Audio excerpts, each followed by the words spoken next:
we are, the best kept secret.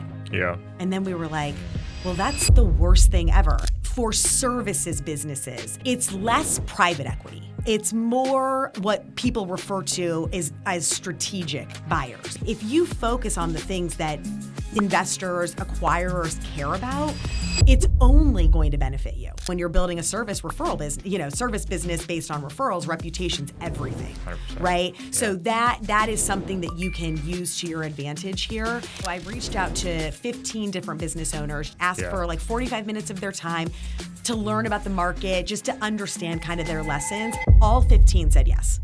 That's not going to happen in New York, right? The website is live. Now is when the real work starts. While it's never been easier to build a website, the same is also true that it's never been harder to make a website actually work hard for you. Digital ink is never dry. The moment your website launches is the best opportunity that you have to make it effective and drive marketing qualified leads month after month after month. Most marketers are acting blind. They just don't know who's going to their website. They don't have visibility to see what pages, what specific actions, and how long they're spending on each page. All of these are high intent signals of your warmest prospects. Having a good website is the foundation for all of this opportunity. And if you're not investing marketing efforts into it month after month, your most profitable asset is being lazy. If spending time in the weeds, looking through data, and connecting these insights to the rest of your marketing is not your jam, if your website is being lazy, let's have a conversation. But in our last show, we kind of talked about the idea of being more consultant-led and solo versus scaling an agency. So kind of like the positives and negatives of both from your experience. Yes. But it's mostly all about you, your career. I want to talk a little bit about Columbus too, keeping it local. Sure. Because a lot of the listenership is very local.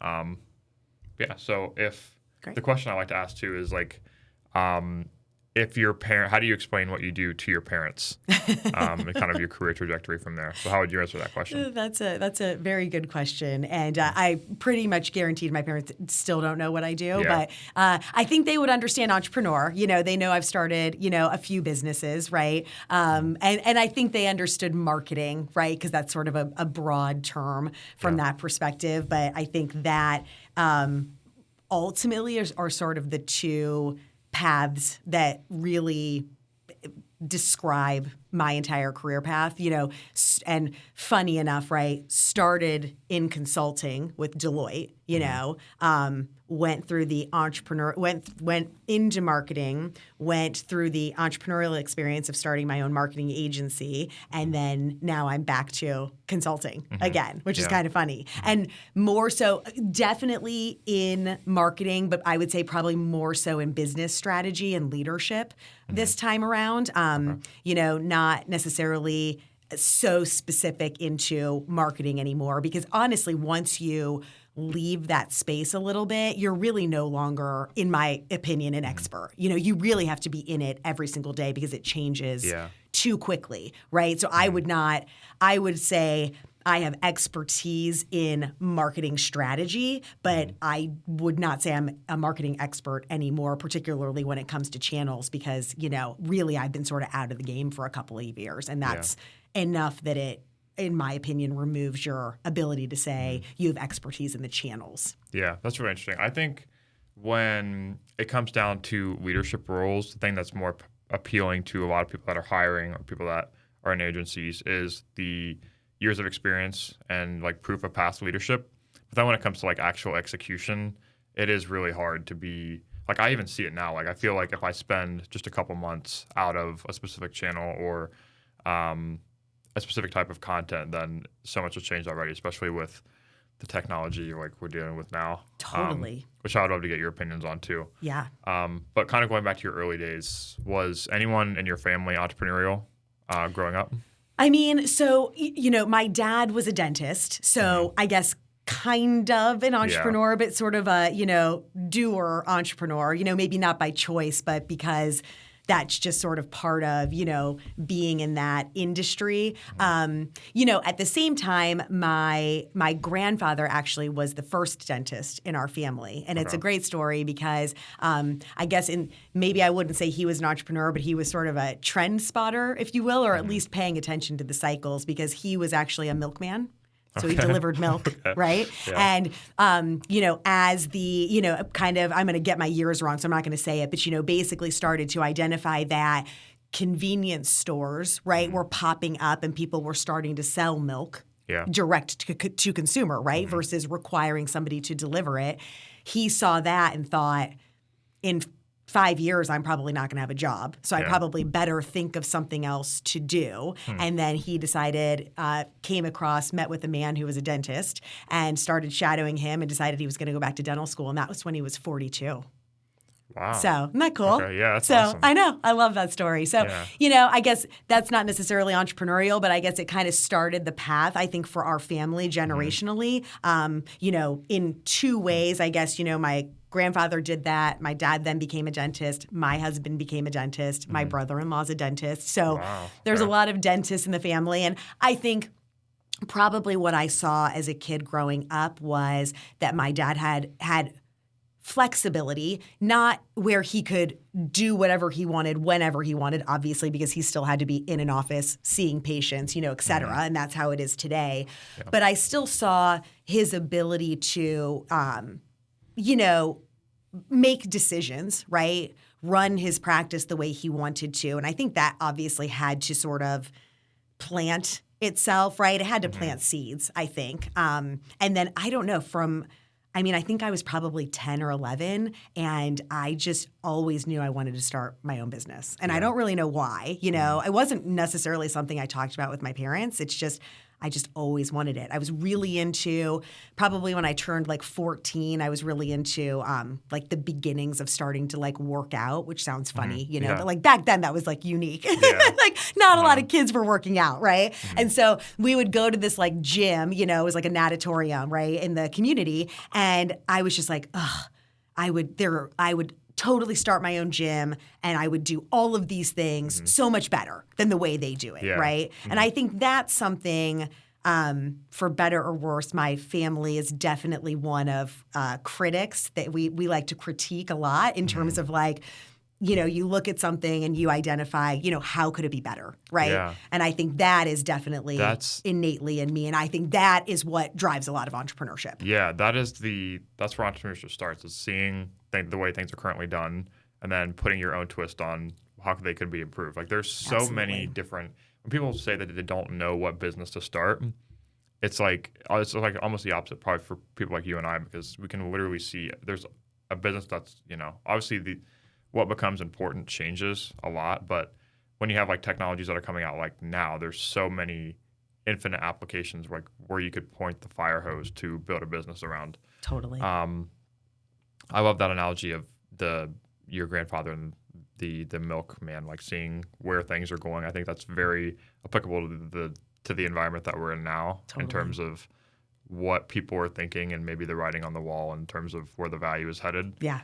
I just wrote an article this morning, or last night that went out this morning, about how just 2 years ago, just kind of more towards the marketing sphere directly, of how everyone was talking about how SEO is in the past, like it's dead. Yeah. Like even ChatGPT, OpenAI, I guess, wrote an article about how literally titled SEO is dead. And now by approximate percentages, it is the highest paid role in marketing, like some kind of paid search analyst, which is fascinating because everyone tries to predict where things are headed and then maybe throws their career or throws their education, their time, what they're learning around that.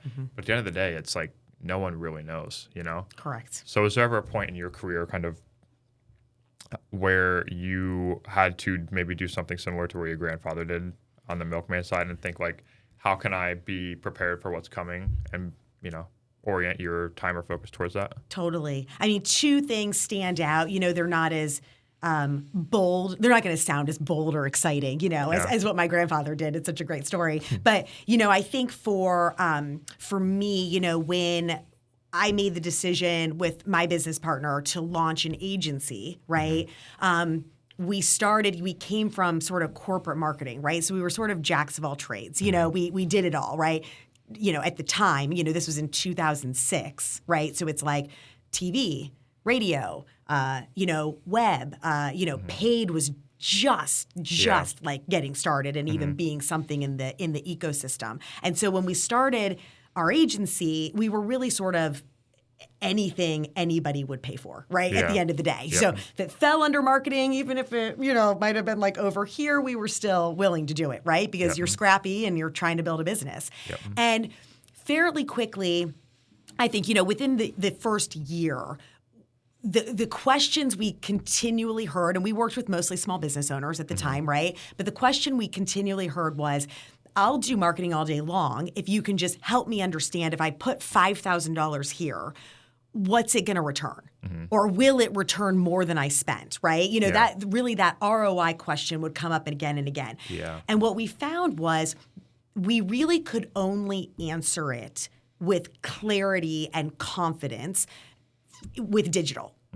Right. So it was like, with TV, too hard to measure, right? Same with radio, but when it came to paid search ads, which were pretty much the only options at the time, right? But, and driving web traffic and email, and some of those sort of baseline digital channels, we were like, we can answer that question. So pretty quickly for us, even though, it doesn't sound massive, but we decided basically by 2008, so we started at the end of '06. By 2008, we said, we're only going to be a digital shop. Like, we're not going to do any other media. We're not going to do like mass media. We're not going to do TV. We're not going to do print. We're not going to do radio. We are literally all in 100% on digital, which, in 26 is sort of like, well, obviously, right? But in 2008, it was emerging at the time. But I think for us, we knew not just that was what was coming, but that's what the market wanted. And that's, I think, what the difference is when you kind of share your story, what you were sharing around trying to identify the trends and, is SEO dead? Is this dead? Is, the next platform dead? And it's like, we have to go back to what people want and how they act and what their drivers are. Do you know what I mean? Yeah, like, we can't just assume a technology is going to take hold because everybody's saying it's going to take hold. It really matters how it works and whether or not it aligns with what people are trying to accomplish. Right. Does that make sense? That's a really good point.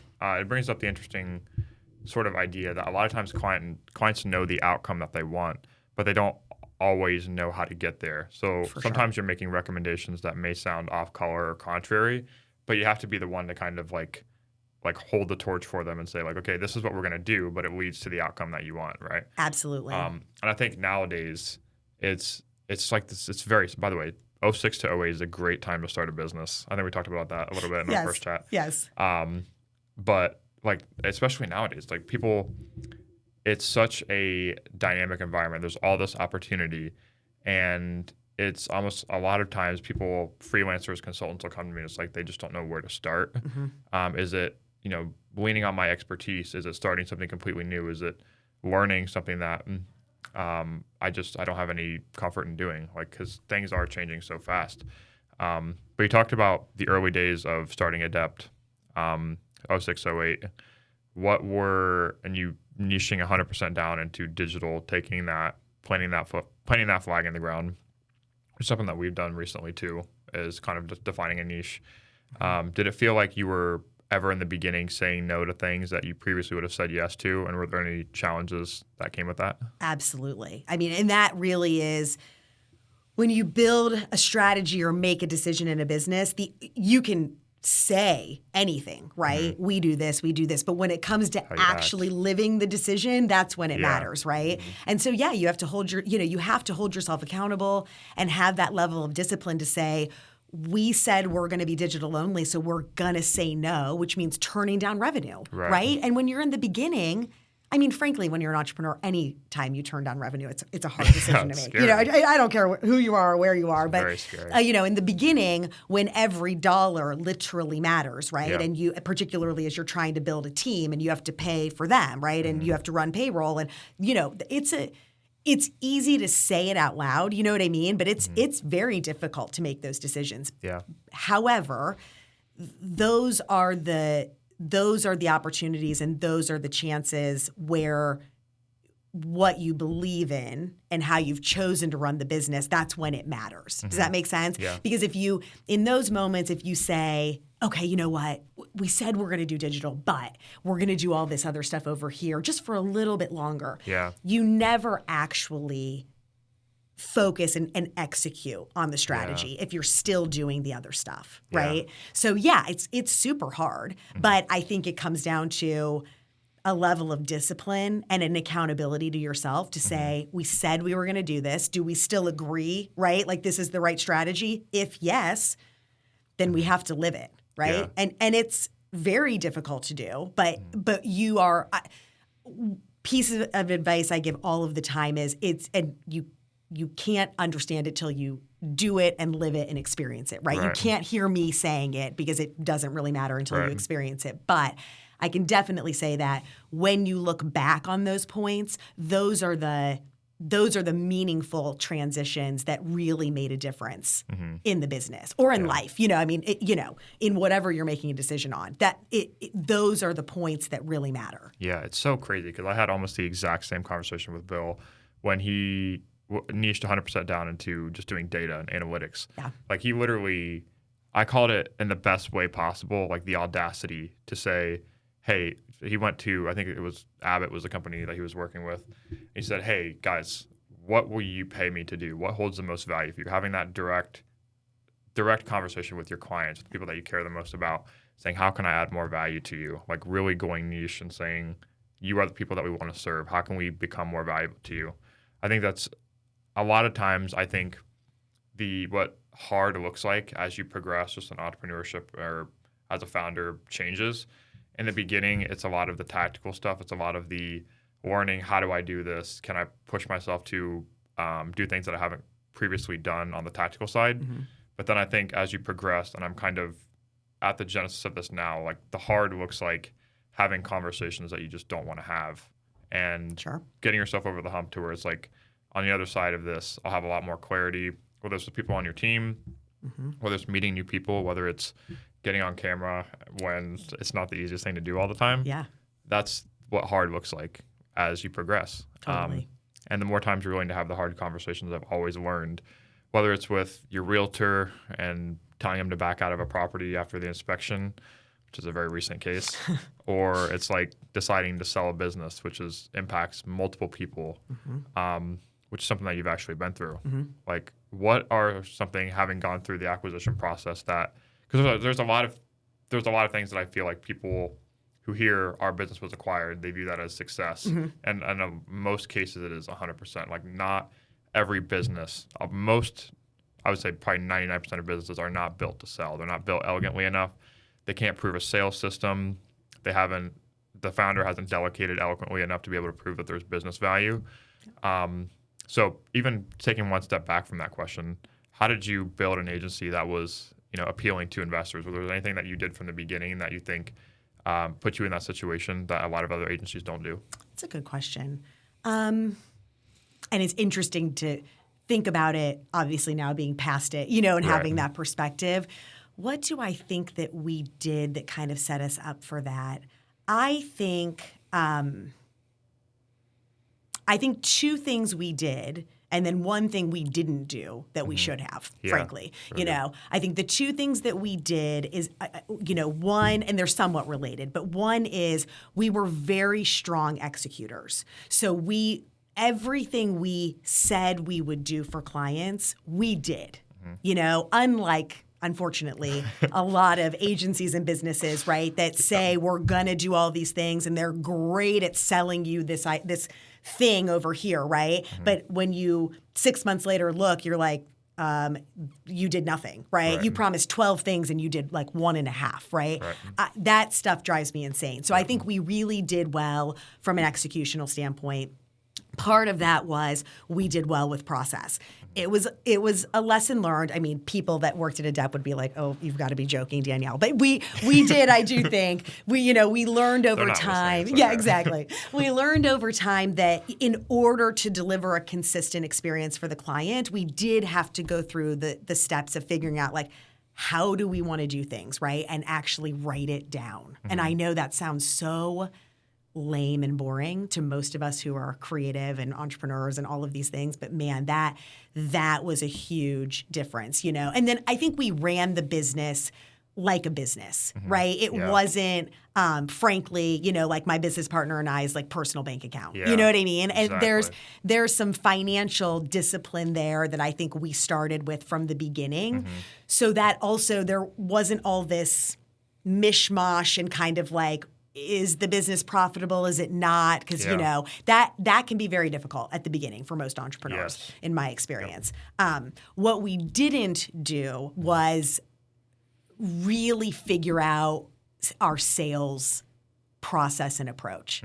That took a long time to get to. And even at the end wasn't as strong as I wish it could have been because we started later. Because the flip side of being really strong at execution and process is that that's a lot of where our focus was, right? So then we let people come to us and we let people find us. And then we were really good at closing once they came to us, right? But I remember at one point we were like, we are, the best kept secret. Yeah. And then we were like, well, that's the worst thing ever. Yeah. And by the way, you're in marketing. So like, what is the strategy there, right? Yeah. Like why in the world, who in the world as an organization would want to be the best kept secret? Yeah. That's a really good. Terrible strategy. That's so right? good. Yeah. So, like well, you see it in like so much of what you just said. You see it in a lot of agencies where it's not even just marketing, where it's the analogy of like the cobbler's kids have no shoes. Totally. Like marketers can't do marketing, designers can't do design for themselves. Totally. I think when you look at what is appealing, the objectivity around your business from the beginning is so hard to have. Because a lot of people who are freelancers, maybe it's just them and maybe one or two contractors, or it's them and a co-founder.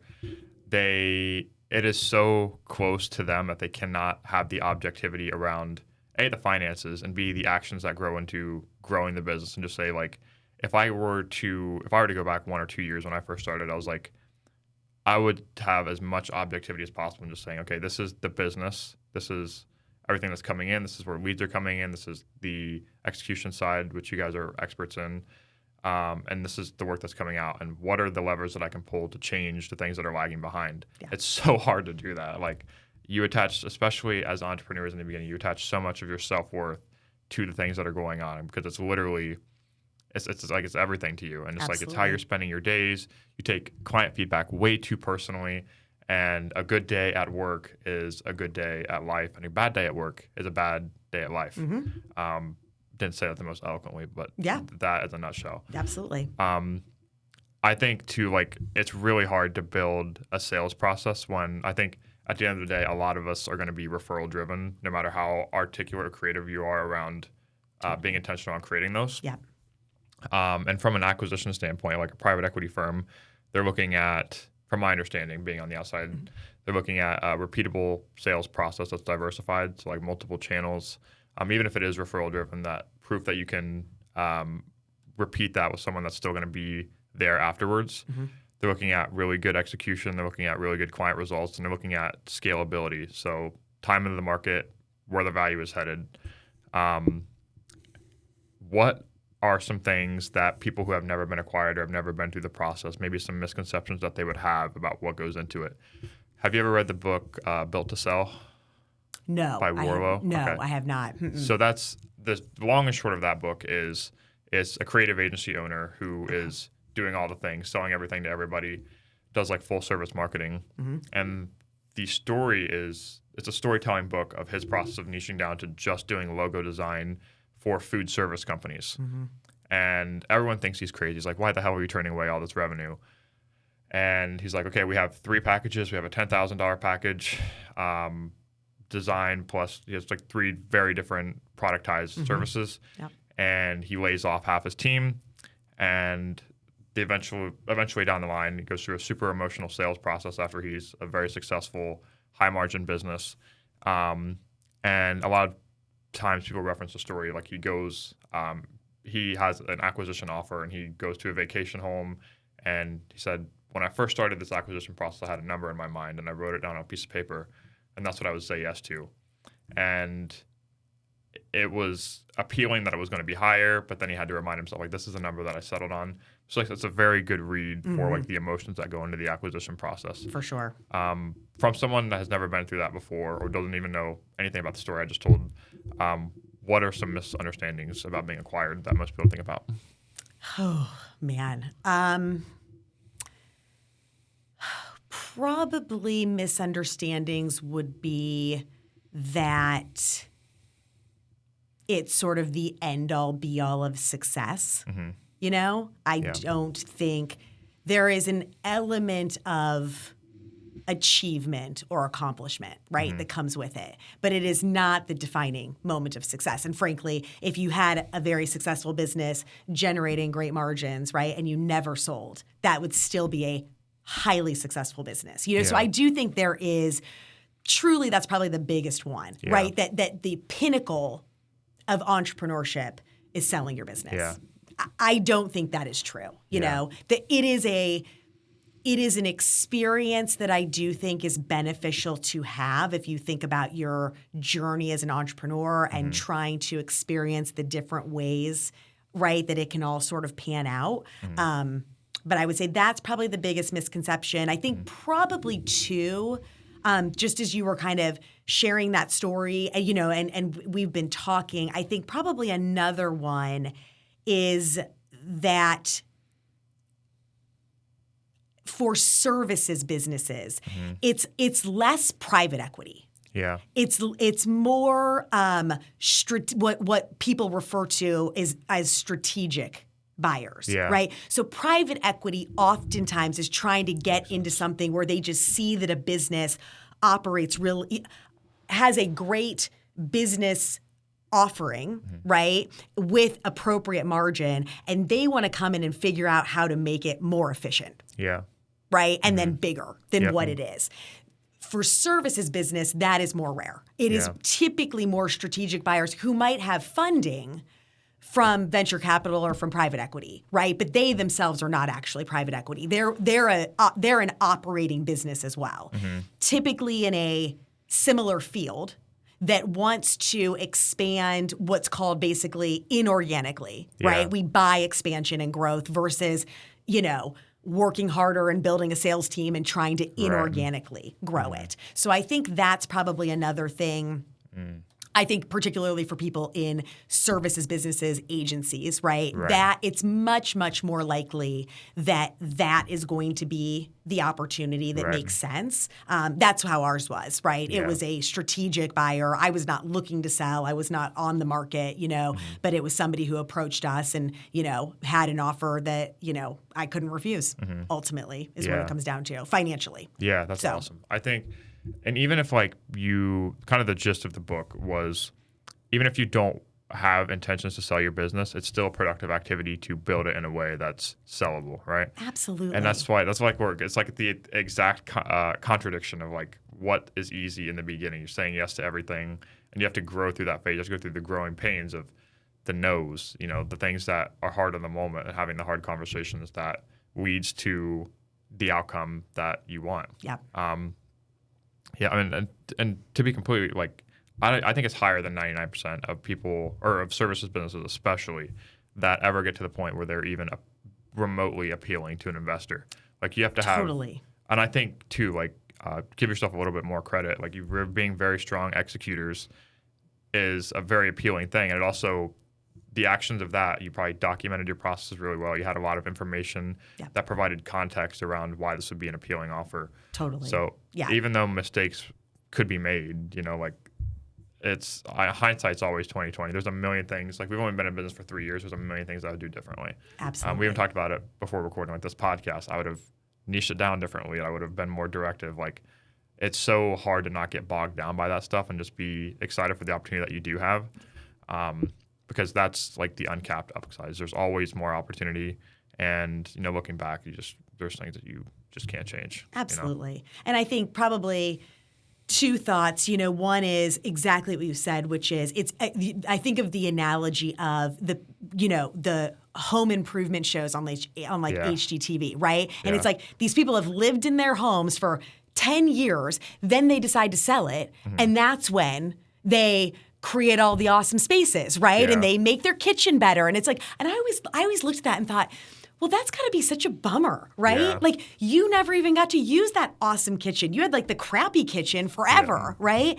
To me, it's exactly the same. To your point, from a business perspective, if you focus on the things that investors, acquirers care about, it's only going to benefit you, right? And really what they care the most about is EBITDA, right? Yeah. Margin, and so often we as entrepreneurs think about that last, right? We're always thinking about the top line, right? But, there are some elements and disciplines there that you would benefit from doing now, not waiting until you're ready to kind of quote unquote be acquired or sell the house, So I think that is something really to good. be cognizant of, Yeah, right? it's a really good analogy. It's like, there's a million analogies you could use.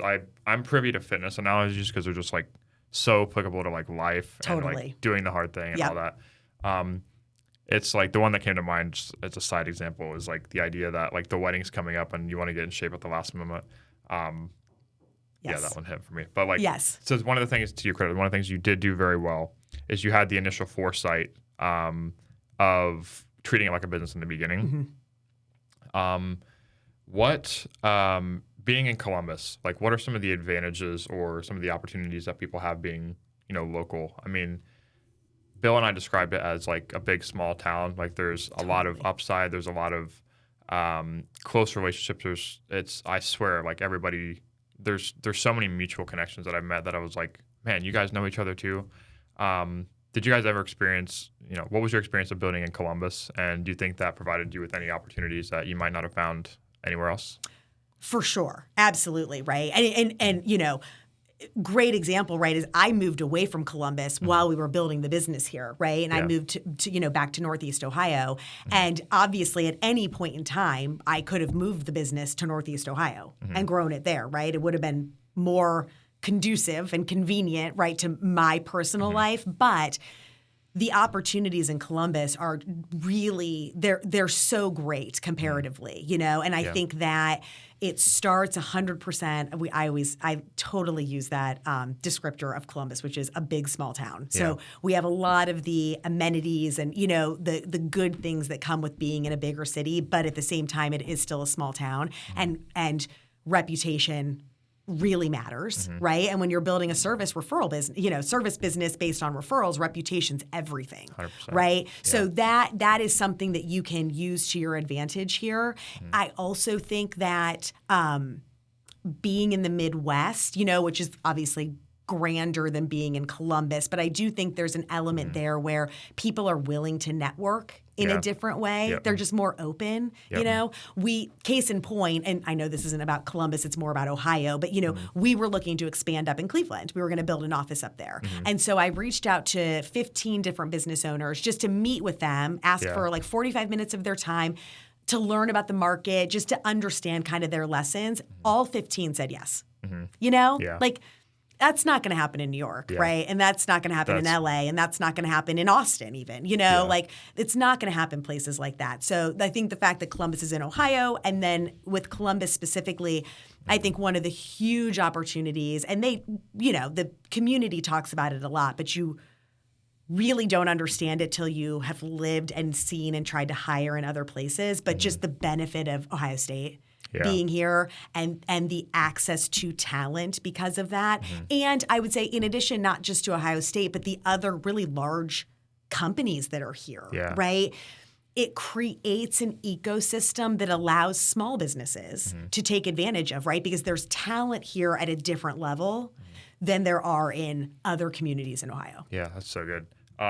You literally said it. Like, I was going to use a story. Like, I went to a conference in New York about midway through last year, my first time ever going to Manhattan. I'm like stressed the hell out. I was like, I want to make the most out of this trip. So I reached out to a lot of people in the marketing sphere that I was either connected with on LinkedIn or were in the AMA chapters, just people I had mutual connections with that were in the New York area. I have one really good friend who lives in Whitehall, Vincent, if he's listening. He said yes, and he's one of my best friends. But I had a hell of a time getting anyone to meet or just go off the cuff for a 15-minute, 30-minute coffee. Yep. And not that that's not to paint with broad strokes or stereotype. Totally. But I could send a couple emails and have like a whole week booked of just meeting people, and that's what creates that down the line that multiplicative effect of like everybody knows everybody just because we've rubbed shoulders at some point. Yep. And I'm so lucky to have grown up in the Midwest. It obviously, for me, it's created its own problems with things like money mindset and additional things that have that you grow through, but. I truly believe just the value system, the structures that it teach you, raising kids in an area like this is something that I'm doubly enthusiastic about. I'm wholesale on, setting up planting a flag here. Totally. So fast forwarding more to today, what are some of the things that you're excited about, whether they're in life or in marketing or I know you're more on the consultative side now, so you have a bit more freedom. You certainly earn freedom in how you're choosing to spend your time and learn. Yeah. So what are some things you're excited about? I am excited about, a couple of things. I would say one is, so as I started to explore, once I, sold Adept in 2022, stayed on for 2 years, and then left in 24. So when I made that transition, I didn't have clarity at all on what I was going to do. I just knew it started to feel like work.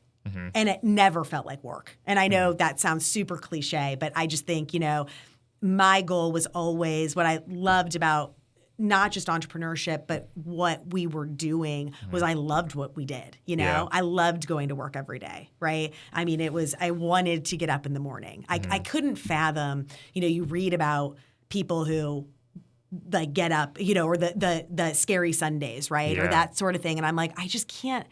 That make me so sad. Yeah. You know what I mean? Yeah. Like, because this is what you do every day of your life. So I loved what I did. But a couple of years post the acquisition, it was starting to feel like work. It was not. I didn't love it as much. It had things had changed and shifted for a variety of different reasons, right? And it just wasn't as fun as it used to be.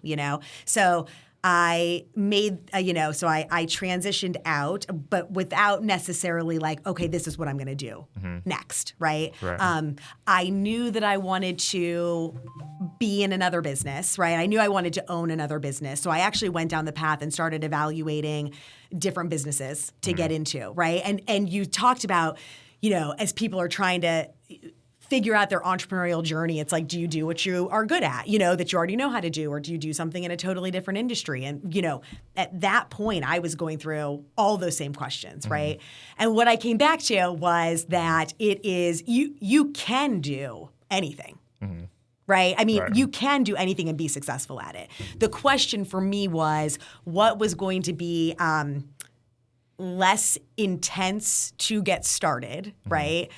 Because I am at the, I don't even know what to say. I'm in my career, I guess but who knows what I'm at? But I've had a long road. The beginning of a good right? chapter. Yes, and so it's like I didn't necessarily want something that was the intensity of a complete startup where I was learning everything brand new, right? So that was kind of one thing, and I wanted some additional time flexibility. Long story short of saying that, I started evaluating all these different businesses to buy.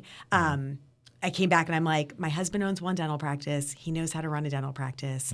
He wants to do other things too. So why, if we're going to buy a business, why wouldn't we just buy more dental practices, right? So that's what we ended up doing. And that is one of the things that I am excited about. We're about 16 months in. We purchased 2 additional dental practices. And for the first time, I am sort of in that field a little bit with him. First time working with my husband too, so that's an interesting learning experience. And then, also first time sort of being the client, which has been really which is fun, right? Because when you've run an agency for 20 years, basically, and you were never really the client, right? You were always working for the client. It really makes you wonder if I kind of wish I could have done that earlier on when I was still running an agency, honestly, because it gives you a perspective.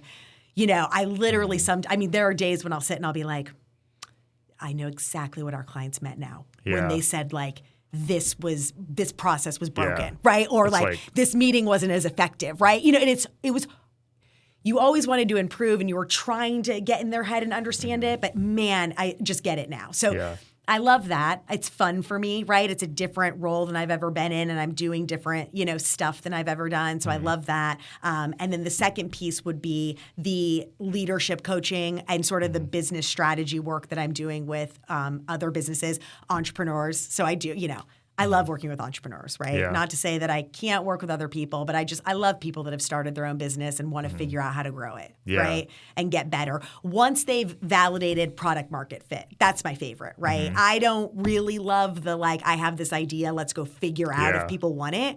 I like it when the business has already figured out, yes, we have an audience who wants to buy what we have and what we offer, but how do we scale it from here, right? And how do we solve here's 10 problems, how do we solve them, right? That is one thing I have definitely learned is I don't think there's a problem yet I haven't been faced with. So anytime, one of my clients, I think she's like, I don't know how you know that. And I'm like, because I was in your shoes. Yeah.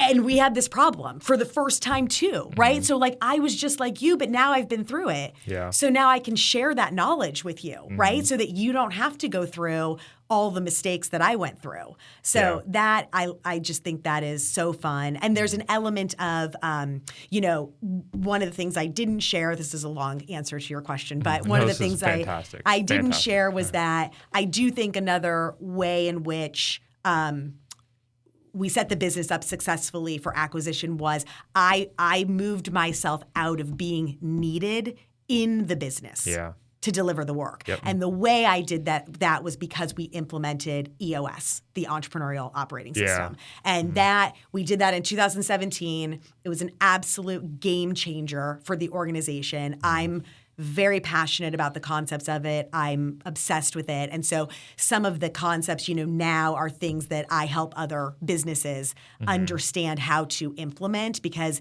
the beauty of that system is the simplicity of it. And people knock it oftentimes, particularly people in corporate and Fortune 500 companies, and they knock it because they're too easy, too simple, has to be more complicated. But actually the reason it works is because it's simple. Yeah. I'm yet to read the book, but I've met several implementers in Columbus, and I know it's very proven, it's very validated. And you said so much good stuff right there. I'll kind of pick apart what I can. The experience of having been on the other side of the table, that's so. I would imagine, can't speak from experience here, but I can speak of being gone through the whole life cycle of the parent-child relationship, where it's I understand because it was literally just last week where I just had a conversation with Dad, and I was like, I get it, I understand. I was an asshole. You totally treated me that way. That applied to we used to grow up playing golf together, and I would just be such a child. I'm just I get it, man. I get it. That's so cool that you have that experience in career too. That's cool. But yeah, on the EOS side too, there's so many things that are helpful to implement at any stage. Because I've listened to podcasts about it, the scorecard, the weekly huddle, things like that, small things that people can do at any stage. Yep.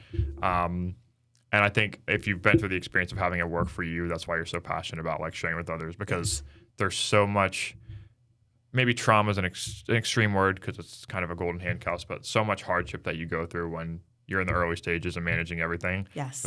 I can help you. I understand. Yes. This has been awesome. We'll definitely have to have you on for a round 2 at some point. But clearly you can tell I don't like to talk at all. Yeah. So, it's very it makes difficult. it easy on me. So no, I appreciate it. So yeah, happy to do a round 2. Yeah, for sure. But if people want to reach out, get in touch, keep up with all the things that you're doing, where should they go? They can go to LinkedIn, find me there. But then also LGS Consultants is my business, so they can find me there as well. Awesome. Yeah. Thanks for coming on the podcast.